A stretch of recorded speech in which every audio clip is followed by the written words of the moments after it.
ওই দেখি আজকে সব স্পেশাল রান্না বান্না। স্পেশাল তো প্রতিদিনই হয়, কোনোদিন আমাদের স্পেশাল ছাড়া হয় না। তবে পাতে একটা মানে এই জিনিসটা থাকলে পরে একটা অন্যরকম ব্যাপার হয়। তবে আমার দেখা দেখি মার্কেটে কিন্তু প্রচুর মাছ আছে।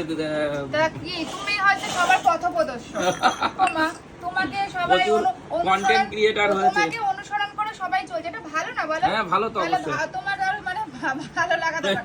তুমি আরো মানুষের কাছে ফেমাস হচ্ছ বেশি। আরো কত কন্টেন্ট ক্রিয়েটরকে দেখছি বাড়িতে নিয়ে গিয়ে বলছে মাছ ঢালো ঢালো ঢালো। ইলিশ মাছের মাথা দিয়ে হচ্ছে পুঁই শাক। ইলিশ মাছের মাথা দিয়ে পুঁই শাক শুধু না, ওর মধ্যে অনেক কিছু আছে। পুঁই শাকের ঘ্যাট মানে ঘ্যাটের মধ্যে সবকিছু থাকে, অনেক রকম সবজি দিয়ে। বাড়ি নিয়ে গিয়ে বলছে ঢালো ঢালো ঢালো। যাই হোক, এটা জ্যান্ত যে কাতলা মাছ এনেছিলাম, কাতলা মাছ দিয়ে কি বানিয়েছো? ফুলকপি আলু দিয়ে মাছগুলো একটু ভেঙে গেছে। ফুলকপি আলু দিয়ে ভেঙে যাক, এক টুকরো দাও, বেশি দিতে হবে না। ব্যাস ব্যাস ব্যাস ব্যাস ব্যাস, একটু ঝোল দিয়ে দাও। ফুলকপি দিয়েছো, ঝোল দিয়ে দাও। আচ্ছা, মা রান্না করেছে আজকে অল্প রেসিপি, পাইনি রান্না করার, অল্প রেসিপি সব করেছে। না না ঠিক আছে,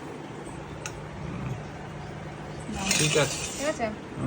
আর আছে চলে গেল। হ্যাঁ ও বাবা, সেই আসল জিনিস, এই যে যেটা কিনা বাঙালির একটা ইমোশন, ইলিশ। ইলিশ পরপর খাওয়া হচ্ছে, কালকেও খাওয়া হলো, আজকে খাওয়া। আরে না, ইলিশের সিজন, ইলিশ ওই জন্যই তো আমি আনছি প্রতিদিন। আজকে দেখো কিভাবে মা রান্না করেছে। আজকে সরষে আর তার মধ্যে আবার পুলি বেগুন দিয়েছে। ছোট বেগুন, দারুণ লাগে খেতে, একটা অন্যরকম টেস্ট লাগে। তো বন্ধুরা আপনারা এইভাবে করে দেখবেন, খুব ভালো লাগে খেতে। কিন্তু এই রেসিপিটা তেল বেশি দিও না। আরে বাবা রে, আরে নাও না, একটু খাও, তেল চড়িও না। আচ্ছা, আরেক পিস কি দেবো না পরে? না না না না, এক পিস। আচ্ছা ঠিক আছে।